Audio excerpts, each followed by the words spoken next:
תגידי לי שמשיח הגיע, שהעצבות נכנע לשמחה. Tell me the Messiah has arrived, that the sadness has succumbed to joy. Tell me that God will show us some kindness. Tell me that there is a chance for peace and that there are no more wars to settle. Tell me that I still have a chance to be saved and to shine like the sun. Tivasri li besorot tovot, and tell me some good news. Israeli singer-songwriter Hanan Ben-Ari pleads in the song called Besorot Tovot, Good News. So I'm going to tell you some good news for at least the last number of months. First of all, major good news is that we're filling Jazz at Lincoln Center for Rosh Hashanah. We did not know that we would make it here today, and it's an extraordinary gift to be looking out at this sanctuary that we've called home for many years and haven't been in for the last two, to be able to look out and see so many people. Really, just a month ago, we weren't even sure that it would be half full. So that's some good news. Some more good news. The tides of public opinion are shifting in America. 66% of voters now support a woman's right to choose. Tell the Supreme Court that is a whole nother deal. Approval of interracial marriage is at 94% and continues to climb. It was only 4% in 1958. Smoking in the United States has hit an all-time low at 11% of the population. This is one of the main reasons cancer deaths have fallen by 27% in the last 2 decades. New York's waterways are the cleanest they've been in over a century, and the animals that had vanished are coming back. You won't necessarily know that when you go to the Hudson for Tashlich, but anyway, they'll have a good snack. Our government has launched a $45 billion initiative to provide affordable, reliable, high-speed internet to all Americans and eliminate the digital divide by the end of this decade. There's been a lot of wins for LGBTQ+ rights. Pennsylvania just completely banned conversion therapy, along with a growing list of 20 states. And Greece is now added to the growing list of countries that have outlawed the practice. The number of young people being prosecuted in adult courts in the United States has dropped from 8% to 1% in 10 years, giving tens of thousands of teens a second chance to turn their lives around.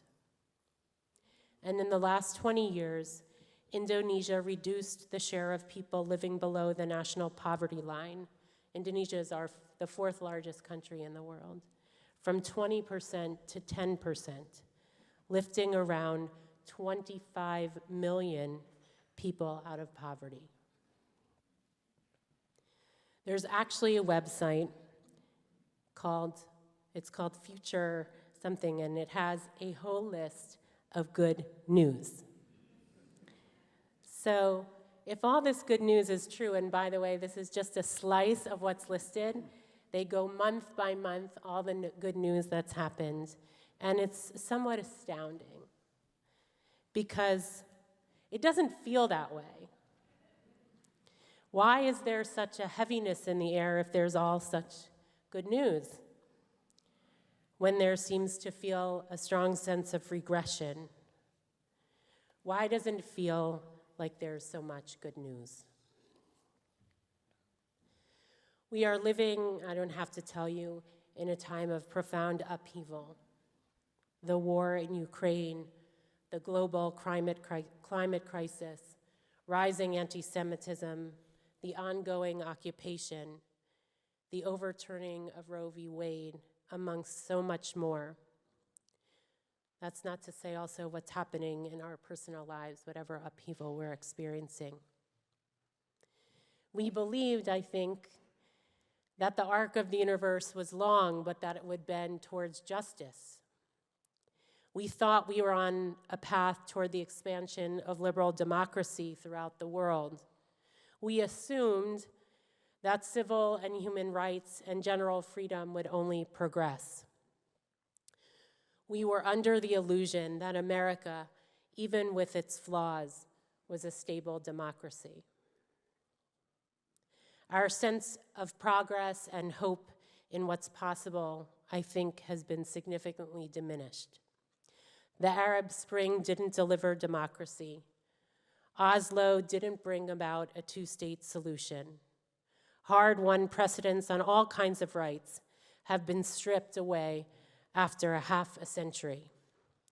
A panel of medical experts recently recommended that all people below the age of 65, I don't know why below the age of 65, by the way, should be screened for anxiety, highlighting the extraordinary stress. I don't know, if you're above 65, do you not feel? But this is what the report showed. Did anyone see this in the Times? Everyone below the age of 65 should be screened for anxiety, highlighting the extraordinary stress, isolation, and loss we live with, particularly since the pandemic. And that, by the way, that doesn't even speak to the profound mental health crisis that's going on, particularly with adolescents and young people. We are holding so much individually and collectively, so many questions and so much complexity, with no easy answers. Life feels overwhelming, to say the least, and deeply uncertain. And then we arrive here on Rosh Hashanah and confront a liturgy of reward and punishment that seemingly offers a pretty simple answer. If we do good, we'll be rewarded. If we sin, we'll be punished. If we do tshuva, repentance, and pray and give tzedakah, we have the chance to change the decree. While there is much to be said about the liturgy, even the rabbis of old understood that the world as we experience it doesn't categorically reward the righteous nor punish the evildoers. So they developed the concept of olam haba, the world to come. Rabbi Shimon ben Lakish said, "In the world to come, the Holy Blessed One will remove the sun from its sheath, and the righteous will be healed by it, and the wicked will be punished by it." In other words, God will mete out divine justice eventually, just not now. But if not now, when? What are we supposed to do or expect in the meantime? In Kohelet and Ecclesiastes, we read a different response to the uncertainty of living. Yesh tzadikim asher magia lehem k'maaseh harishayim, v'yesh rishayim shemagia lehem k'maaseh hatzadikim. Amarti shegam ze hevel. Sometimes an upright person is requited according to the conduct of the scoundrel, and sometimes the scoundrel is requited according to the conduct of the upright. I say, this is Kohelet, not me, all that is frustration. I therefore praise enjoyment, for the only good a person can have under the sun is to eat and drink and enjoy himself. That much can accompany him in exchange for his wealth through the days of life that God has granted him under the sun.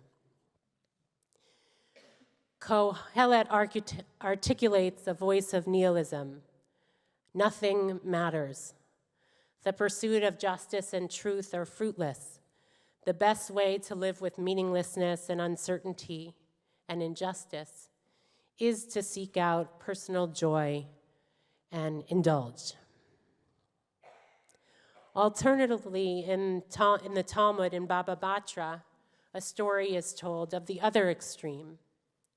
When the Second Temple was destroyed, ascetics who refused to eat meat or drink wine increased in Israel. Rabbi Yehoshua joined them, and he said to them, "My children, why do you not eat meat or drink wine?" They said, "Can we eat meat which was sacrificed on the altar, or drink wine that was used as a libation offering?" He said, "If so, we should not eat bread because the flour offerings have ceased." They said, "We will make do with fruit." He said, "Then we should not eat fruit, which was brought." Why shouldn't they eat fruit? Anyone know? Exactly, because it was brought as the offerings of the first fruits, the bikurim. They said, "We will eat other fruits." He said, "Then we should not drink water because the water libation has ceased." They were quiet. Rabbi Yehoshua confronts a growing trend among the Jews of his time. Many thought the destruction of the temple should be the guiding force of their existence. The mourning should be all-encompassing. So Rabbi Yehoshua pushes back against this extreme position. He said to them, "My children, come and I will tell you. Not to mourn at all is impossible, and to mourn too much is impossible."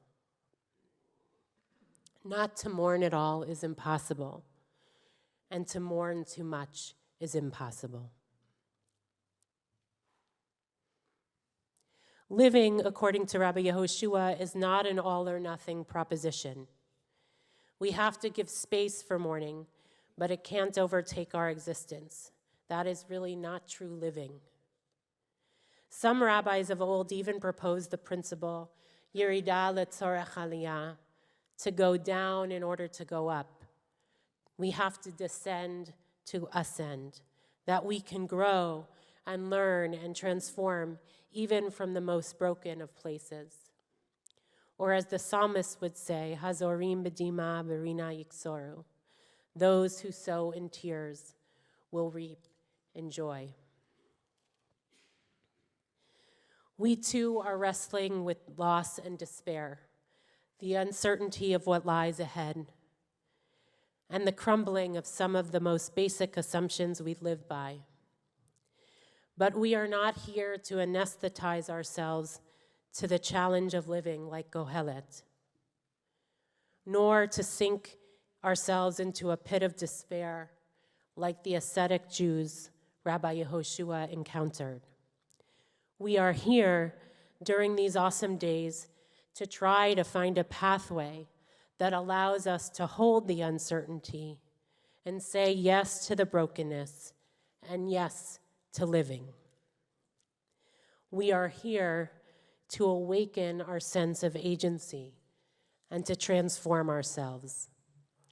We have hours, a lot of hours, to pray and sing and cry and search, to honor all that is unknown and unclear, and affirm that change is within reach, that personal and communal and even global transformation, while not inevitable, is most certainly possible. In the laws of tshuva, the laws of repentance, Maimonides offers another way to think about our role in the world. Throughout the whole year, every person should see themselves and the entire world as being evenly balanced between innocence and guilt. If you commit one negative act, you tilt the scale for yourself and the entire world to the side of guilt and destruction. But if you do just one mitzvah, you and the world are tilted to the side of merit, and you bring about liberation and redemption for yourself and the entire world. We are scale tippers, according to Rambam. Every act we do has an impact, not only on ourselves, but on the world. While that scale is not visible to us, it would be great if we knew it. We have the power to act, one mitzvah at a time to make a difference. Perhaps our mitzvot are only one drop in the ocean, but drop by drop, holy choice after holy choice, we are committed to being redemptive agents in the world. According to the Rambam, there is actually no act that is parv or inconsequential. You don't get your dairy and your meat. There is something, it's either good or bad. Nothing is inconsequential. And so the question is, will we have the faith and resilience and persistence to tip the scale? Can we believe that what we do and how we live actually matters? Beyond our influence with each act, the Talmud tells another story about our future in the midst of uncertainty. It may be a familiar one to many of you. One day while Choni was walking along the road, he saw a man planting a carob tree. Choni said to him, "How many years will this tree take to bear fruit?"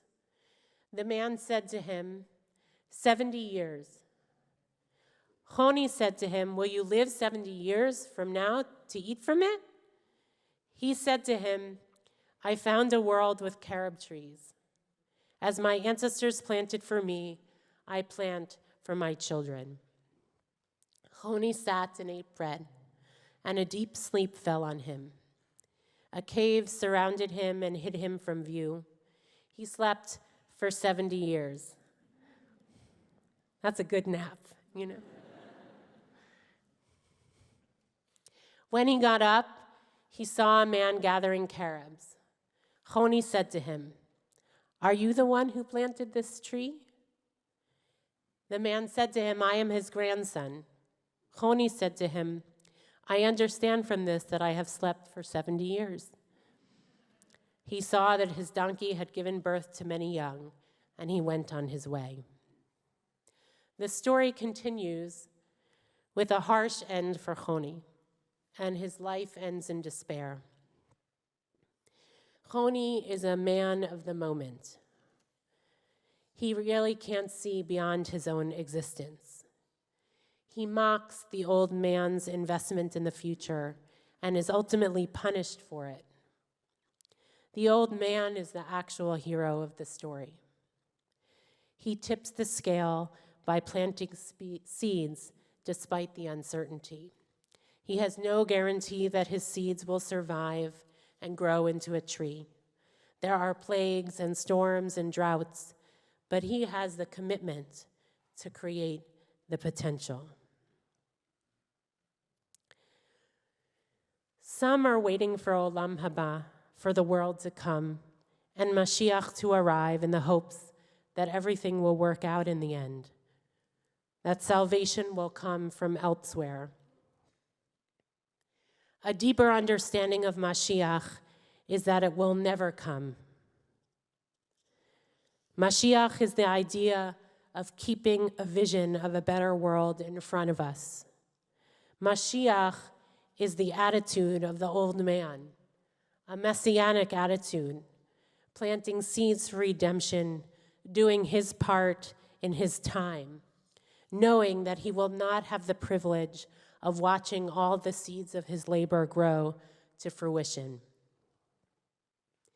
When our ancestors were exiled from the land of Israel, they kept the dream alive for 2,000 years and planted seeds to return. When Roe v. Wade was established in 1973, those who opposed it committed to its overturn no matter how long it would take. 50 years later, they achieved it. Change is slow and requires a long-haul vision. Sometimes I feel our privileges blind us to the need for the long-haul vision because we think we have what we need. We have the money or power or health insurance or mobility to get what we want now. And it is true that privilege does protect against certain things. We can build up certain walls. But if the last years have taught us anything, it is that those walls are penetrable. A global pandemic has impacted us all.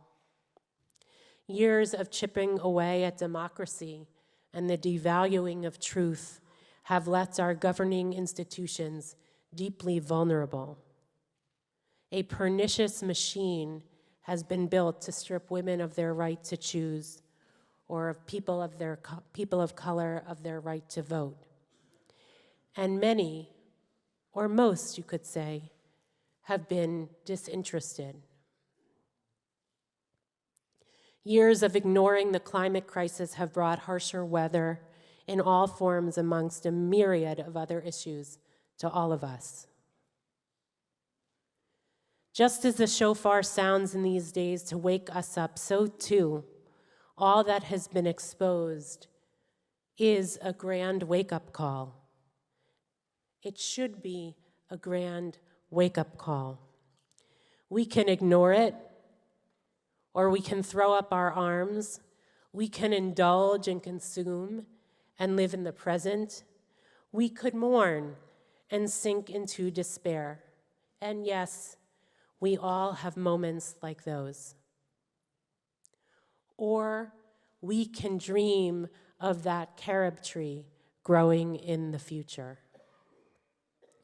Religious life, Judaism, is not meant to provide certainty, even though some might tell you otherwise. It is not an opiate for the masses. A robust, religious, faithful life is one that dreams big, one that looks for the good news, and amidst all that is broken, has the audacity to believe that what we each do matters. The good news doesn't happen in an instant. It takes years of experiments and hard work, of planting seeds, generations of commitment to a dream yet achieved. The movement for civil rights, voting rights, women's rights were the results of decades, if not centuries, of seed planting, so many people who go unnamed and were able to tolerate an imperfect present for the sake of a better future. There is good news to tell. You can even go to the website. We are here on these powerful days together in person, online, to welcome in a new year and to wake up so we can say that we can transform our sadness into joy, that we will build a world of kindness, drop by drop by drop, that we will plant the seeds for peace, even though it's not coming tomorrow, that we still have a chance to be saved and to shine like the sun, because even though the Mashiach has yet to arrive, we know to expect her. Because if you will it and work towards it, it is no dream. Tip the scale today and grow a tree for tomorrow.